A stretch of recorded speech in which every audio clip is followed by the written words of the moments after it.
নমস্কার। ঠাকুর শ্রীরামকৃষ্ণ, মা সারদা ও স্বামীজির রাতুল চরণে প্রণাম জানিয়ে শুরু করছি আজকের প্রসঙ্গ। যদি আর কিছু না পারো, সারা দিনও মানে একবার, শুধু একবার আমাকে মনে করো। নবগোপাল ঘোষ প্রথম দিন তো একেবারে স্ত্রী পুত্র নিয়েই এসেছিল।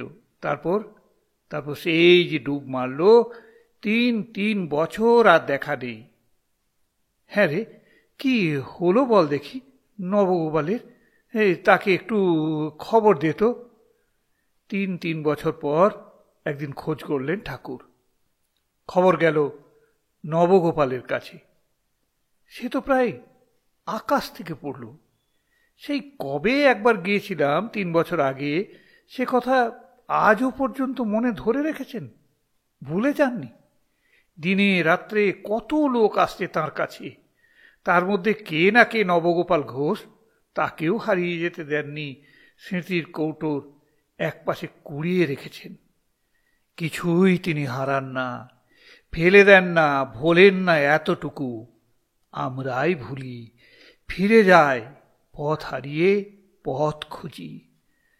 সময় হলে তিনিই আবার পথ দেখান, ডাক দেন।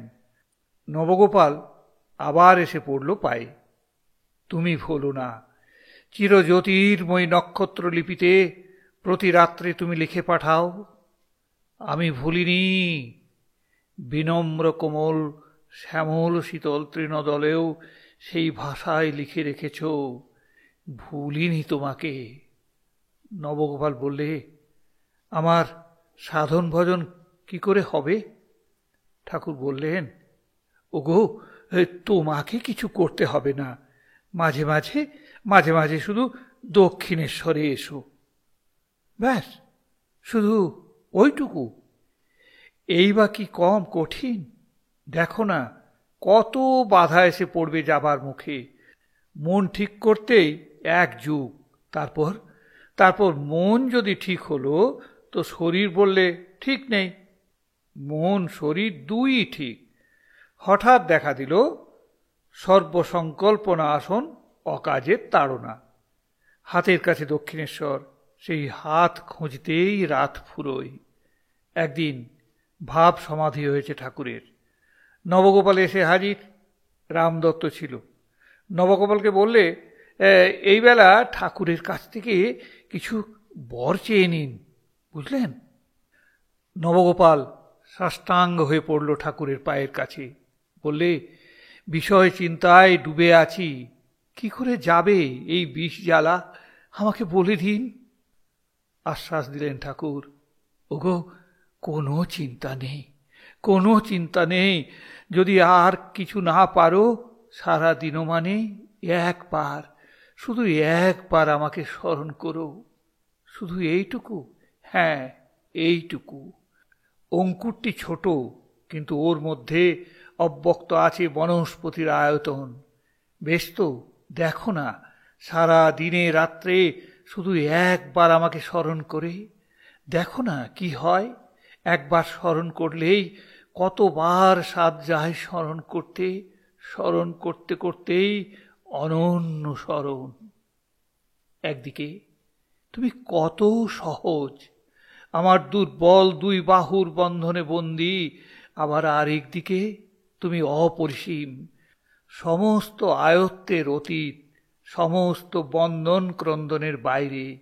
একদিকে তুমি কঠোর কাজের মানুষ, আরেকদিকে তুমি অকাজের রাজা, বৃত্তিরূপে থেকে আবার নিবৃত্তিরূপে বিরাজিত। একবার দেখি অমোঘ নিয়মে বেঁধে রেখেছ আমাকে, আবার দেখি আমার অশাসনের অঙ্গনে বাজিয়ে দিয়েছ আমার ছুটির ঘণ্টা। একদিকে তুমি সুদুর্গম সুগম্ভীর, আবার কি আশ্চর্য, তুমি একেবারে হিসাব কেতাব ছাড়া উদ্ভ্রান্ত ভোলানাথ।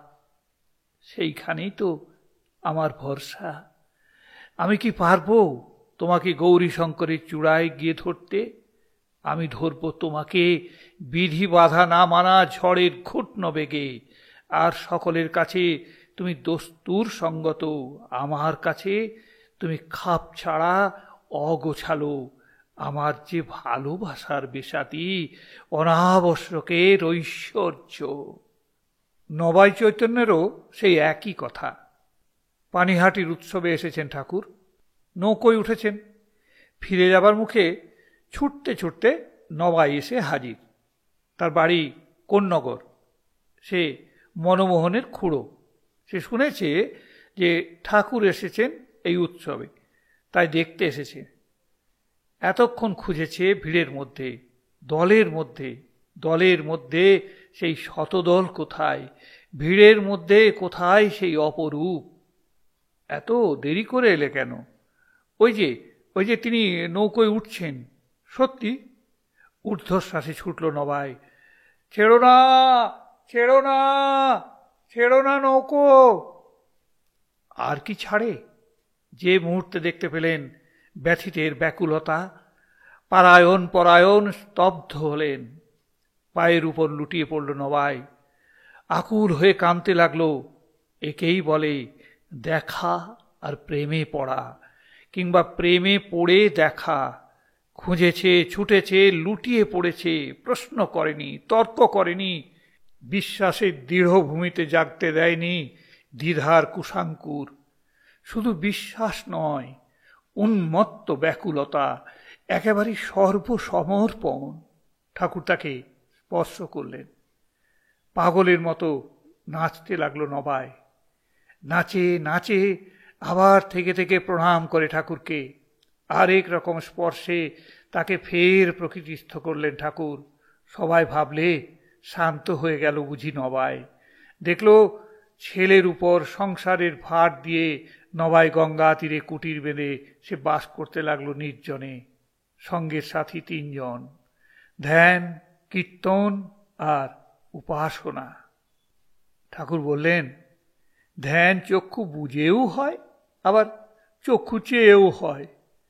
ধ্যান যে ঠিক হচ্ছে তার লক্ষণ আছে জানো। মাথায় পাখি বসবে জড়ো মনে করে। আমি দীপ শিখা নিয়ে আরোপ করতুম। শিখার যেটা লালচে রং সেটাকে বলতুম স্থূল, আর সাদা অংশটাকে বলতুম সূক্ষ্ম। মধ্যখানে একটা কালো খড়কের মতো রেখা আছে, সেটাকে বলতুম কারণ শরীর। গভীর ধ্যানে ইন্দ্রিয়ের সব কাজ বন্ধ হয়ে যায়, মন আর বহির্মুখ থাকে না, যেন বারবাড়িতে কপাট পড়ল। দয়ানন্দ বললে, অন্দরে এসো কপাট বন্ধ করে। অন্দর বাড়িতে কি যে সে আসতে পারে? ওগো, ধ্যান হবে তৈল ধারার মতো, ভিতরে আর ফাঁক নেই, অনর্গল প্রবাহ। তেমনি মনেরও অনর্গল মগ্নতা। একটা ইটকে বা পাথরকেও যদি ঈশ্বর বলে ভক্তিভাবে পুজো করো, তাতেও তার কৃপায় ঈশ্বর দর্শন হবে। আর কীর্তন হবে হিল্লোল কল্লোল। ক্রন্দনের সঙ্গে নর্তন মিশলেই কীর্তনের জন্ম। নরোত্তম কীর্তনিয়াকে বললেন ঠাকুর, তোমাদের যেন ডোঙা ঠেলা গান, এমন গান হবে যে নাচবে সকলে। এই বলেই ঠাকুর গান ধরলেন নিজে। নদে টলমল টলমল করে গৌর প্রেমের হিল্লোলে রে। তারপর এবার আখর দাও আর নাচো। যাদের হরি বলতে নয়ন ঝরে, তারা দুভাই এসেছে রে। যারা মার খেয়ে প্রেম যাচে, তারা দুভাই এসেছে রে। যারা আপনি কেঁদে জগৎ কাঁদায়, তারা দুভাই এসেছে রে। যারা আপনি মেতে জগৎ মাতায়, তারা দুভাই এসেছে রে। নবাই এসেছে। এসেই উচ্চতালে কীর্তন শুরু করে দিল, বইয়ে দিল সুরের গঙ্গা। আসন ছেড়ে উঠে ঠাকুর নাচতে লাগলেন। কাছে ছিল মহিমাচরণ। জ্ঞান পথে যার চর্চা চিন্তা, সেও মেতে উঠল নৃত্যে। গাইতে গাইতে বড় টলছেন ঠাকুর। নিরঞ্জন ভাবলে পড়ে যাবেন বুঝি। হাত বাড়িয়ে ধরতে গেল, মৃদুস্বরে ধমকে উঠলেন ঠাকুর, এই শালা ছুস নে। মাস্টার ছিল সামনে, তার হাত ধরে টান মারলেন, এই এই শালা নাচ। একেই বলে উজ্জিতা ভক্তি। ভাবে, হাসে, কাঁদে, নাচে, গায়, ভক্তি যেন উতলে পড়ছে। রাম বললেন লক্ষ্মণকে, ভাই, যেখানে দেখবে উজ্জিতা ভক্তি সেইখানে জানবে আমি আছি। ওগো, হরিনামে কেমন আনন্দ দেখলে? সবাইকে উদ্দেশ্য করে জিজ্ঞেস করলেন ঠাকুর।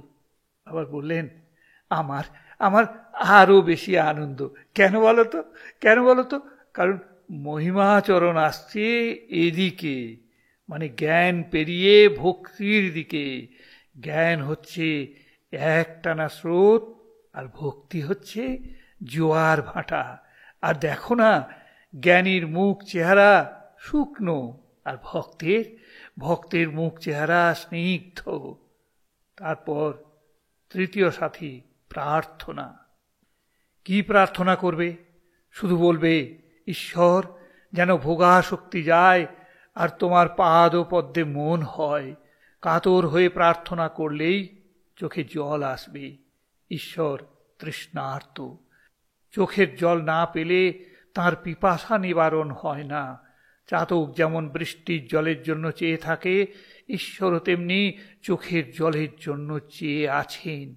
শিশির না ঝরলে ফুলটি ফোটে না, আর ফুলটি না ফুটলে উড়ে আসে না মধুকর। তেমনি অশ্রু না ঝরলে ফোটে না হৃৎকমল, আর হৃৎকমল না ফুটলে ছুটে আসেন না ভগবান। তাই কাঁদবার জন্যই প্রার্থনা। না কাঁদলে ধুয়ে যাবে না আসক্তির ধুলোবালি। বাইরে শুকনো জ্ঞানের কথা, অন্তরে অন্তরে প্রচ্ছন্ন ভোগ ও তৃষ্ণা। কিচ্ছু হবে না। হাতির যেমন বাইরের দাঁত, তেমনি আবার ভিতরের দাঁত। বাইরের দাঁতে শোভা, আর ভিতরের দাঁতে খায়। তেমনি বাইরে লেকচার, উপাসনা, ভক্তির আড়ম্বর, আর ভিতরে কাম কাঞ্চনে স্পৃহা। লুকিয়ে লুকিয়ে লেহন চর্বণ, সমস্তই অনর্থক। যত জলই ঢালো গাছ অফলা। তাই কেঁদে কেঁদে মার কাছে শুধু এই প্রার্থনা, মা, তোর পাদ পদ্মে শুদ্ধা ভক্তি দে। আর যা কিছু চাইছি, কি যে সত্যি চাইবার, তা তো না জেনেই চাইছি। সন্তান যদি একবার মাকে পায়, সে কি আর রঙিন খেলনার জন্য কাঁদে? প্রথমে অভ্যাস, পরে অনুরাগ। ঠাকুর বললেন, প্রথমে বানান করে লেখো, তারপর টেনে যাও। অন্তরের টানেই তখন টেনে যাবে। এই অভ্যাসটি কেন? যাতে শরীর যাবার সময় ঈশ্বরকেই মনে পড়ে। নাম শুধু মুখে বললেই হবে না, মনে ধরতে হবে, মনে মনে এক হতে হবে। শুধু কাঁচের উপর ছবি থাকে না, তাই ভোগাসক্ত মনে ফুটবে না নাম ও মূর্তি। কাঁচের পিঠে কালি মাখিয়ে ছবি ধরো, তেমনি মনে মাখাও ভক্তি আর বৈরাগ্যের রং। ফুটে উঠবে নামের প্রতিচ্ছায়া। হেম ঠাকুরকে কীর্তন শোনাবে বলেছিল, তার হলো না। শেষে বললে, আমি খোল করতাল নিলে লোকে কি বলবে? ভয় পেয়ে গেল, পাছে লোকে পাগল বলে। আর এই সুখের আশায় ছন্ন ছাড়ার মতো উদ্দাম হয়ে ঘুরে বেড়াচ্ছে। এতে যেন সবাই তাকে সুস্থ মস্তিষ্ক বলছে। আর যা অক্ষয় আনন্দের আকর, তার জন্যে ক্রন্দন কীর্তনী পাগলামি। কোথা থেকে কি ছদ্মবেশে যে আসক্তি আসে তার ঠিক নেই। হরিপদকে চেনো তো? সে ঘোষপাড়ার এক মেয়ে মানুষের পাল্লায় পড়েছে। বলে তার নাকি গোপাল ভাব, কোলে বসিয়ে খাওয়ায়। বলে বাৎসল্য ভাব। ঠাকুর পরিহাস করে বললেন, ওই বাৎসল্য থেকে তাচ্ছল্য। সাবধান করে দিলেন হরিপদকে। মেয়ে মানুষ কিছু বোঝে না, ভাবে বোধহয় রাগ কৃষ্ণ হয়েছে। জানো না বুঝি ওই মেয়ে ছেলেটি যে পথের পন্থী, তার মানুষ নিয়ে সাধন। মানুষকে মনে করে শ্রীকৃষ্ণ, ওরা বলে রাগ কৃষ্ণ। গুরু জিজ্ঞেস করে, রাগ কৃষ্ণ পেয়েছিস? উত্তর চাই, হ্যাঁ পেয়েছি। তাই ধরেছে হরিপদকে। এমন সুন্দর ছেলেটা না মেচমার হয়ে যায়। সুন্দর কথকতা জানে ছেলেটি, সব না মাটি হয়। গলায় এমন মিঠে সুর, তা না উড়ে পালায়। সেদিন তার চোখ দুটি লক্ষ্য করলেন ঠাকুর, যেন চড়ে রয়েছে। ঠাকুর বললেন, হ্যাঁ রে, তুই খুব ধ্যান করিস? মাথা হেঁট করে রইল হরিপদ। শোন শোন, অত নয়। পদসেবার ভার দিয়েছেন হরিপদকে। হাত ভরা কোমল ভক্তি, স্নেহসিক্ত পবিত্রতা। হাই, আসক্তির ছোঁয়া লেগে হাত দুটে না তার শূন্য শুষ্ক হয়ে যায়। মনে শান্তি পাচ্ছেন না ঠাকুর। সে মেয়েটিকে একবার ডেকে পাঠালেন। বললেন মিনতি করে, হরিপদকে নিয়ে যেমন করছো করো, কিন্তু দেখো অন্যায় ভাব যেন এনো না। হরিপদর জম দুয়ারে কাঁটা দিয়ে দিলেন। আচ্ছা, এই যে ছেলেরা সব আসছে এখানে, বাধা বারণ মানছে না, এর মানে কি? ঠাকুর বলছেন আত্মভোলার মতো, এই খোলটার মধ্যে নিশ্চয়ই কিছু আছে, নইলে টান হয় কি করে? কেন আকর্ষণ হয়? বলা নেই, কোয়া নেই, দলে দলে লোক অমনি এলেই হলো, কোনো মানে নেই ওর। সকলেই তো আসবে, তোমার ওখানেই যে সকলের পথ সমাপ্ত হয়েছে। তুমি যে সর্বসমন্বয়ের সমুদ্র। কেন একঘেয়ে হব? কেন হব একরোখা? ঠাকুর বলছেন উদার সারল্যে, অমুক মতের লোক তাহলে আসবে না, এ ভাবনা আমার নয়। কেউ আসুক আর নাই আসুক, আমার বয়ে গেছে।